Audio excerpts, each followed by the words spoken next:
Hey everyone, it's Brian and I'm here to talk to you about the Gravity Hobby batteries. I've got one here to show you. This is a 2200 milliamp hour 3S, so 11.1 volt, and a 30C battery. And what I'm going to do is I'm going to compare this to a couple other batteries that I have just to have a look and see how it works. And this one, as I mentioned, is a 30C, but what I'm going to do is I'm going to look specifically at the internal resistance of this battery. And what that is it's the resistance that the battery has itself. So it's not just a short inside. There's actually a certain amount of resistance that the battery has to the current that's going through it, and that's why batteries get hot. The more internal resistance, the hotter a battery's going to get, and also that's less energy that goes to your motor and more that gets turned into heat. So let's have a look at the internal resistance of this battery and compare it against some other ones. Okay, now I've got it hooked up to my charger, which actually has a function to measure the cell resistance, and we're going to see what the internal resistance of this battery is. Okay, so here's the test results that I've got. If you look across here, I want to look at the milliohms, and that's the top line there. And I got for each of the cells 5, 4, and 4 milliohms, and that's the internal resistance across each of those cells. Now, what can we do to compare this to other batteries? Obviously, we can compare to plug other batteries in and have a look. And that's what I'm going to do and test and then show you what the results that I got. Okay, here are the batteries I'm using in my completely non-scientific battery shootout. The top one is, of course, the Gravity Hobby 30C battery.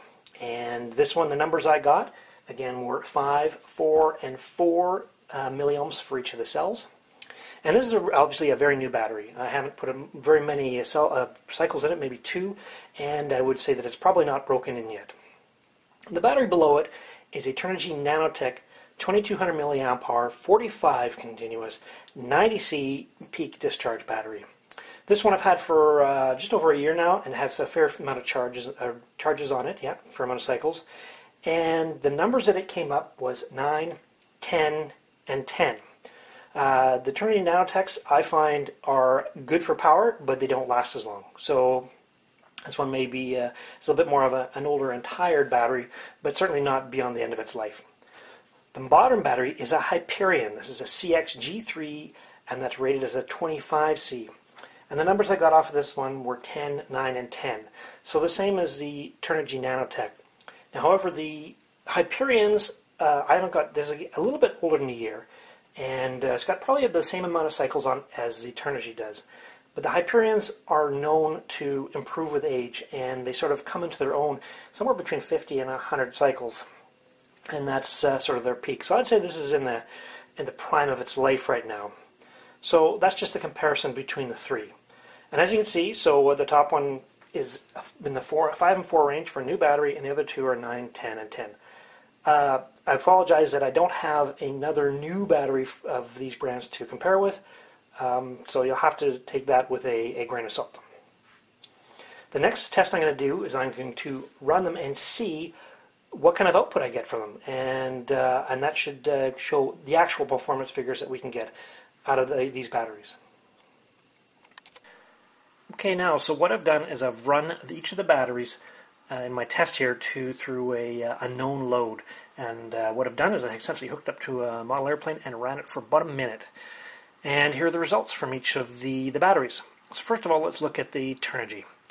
And as you can look at the graph, the red is the current. And as you can see, we start off peaking just around 30 amps. And then it slowly, gently drops till it gets to around 27 and 28 and declines from there. The amount of power peaked at about 340 and then comes down and starts to drop off below 300 after about 50 seconds or so. If we go down and look at the Hyperion, let's look at the current first, and that starts just above 30, so about 31, and drops off and gets maybe down to 29, maybe even just under 28.5. And if we look at the watts, we start at about 355, and it drops down, but doesn't get below about 310 after about a minute. Now let's look at the new Gravity Hobby battery that I've got. And so current starts off at about 32 and levels off at just under 30 amps. And the watts started around, what's that, about 368 and drop down, and we get down to about 330 watts. We can actually compare those all together, and you can see that there's a difference between the two. The Turnigy is a little bit lower. I'm going to say that this is just a battery that's more tired. But there's a definite gap between these two. And what that is due to the internal resistance. So let's try to explain the difference between the power that's given out in a battery that has low resistance and one that has high resistance. The amount of power that's dissipated across any resistor is going to be the square of the current times the resistance in ohms of the resistor. So if we look at the internal resistance of the battery, let's look at first of all at the Gravity Hobby. Now we said that it's a series battery. Each of the cells had about 5 milliohms, so that's a total of 15 milliohms current for the whole battery. If we multiply that, so 0.015 ohms times the square of 30 amps, that gives us about 13.5 watts of power that is turned into heat at the battery when the battery is pushing out 30 amps. If we go to the Hyperion or the Turnigy, both of those had 10 per cell, which gives you 30 milliohms for the whole battery, so 0.03 ohms resistance. At 30 amps, that gives us 27 watts of power that battery is just turning into heat. And so the difference between the two is going to be, well, essentially a double, so that's going to be about 13 watts, which is essentially the difference between these two. The gap between the yellow line and the blue line here essentially is the heat that is generated by the Hyperion battery. Okay, enough about internal resistance. One more thing I'm going to share about you with this Gravity Hobby battery is the protection it has. It's armored. So if you peel back and look inside, there's actually a metal plate that is wrapped around the whole thing too. Actually, is it wrapped around the side? No, it's just on the top and the bottom. And what this does, as you can see, it's thick enough to give a bit of protection. I've peeled it back a little bit on this one here.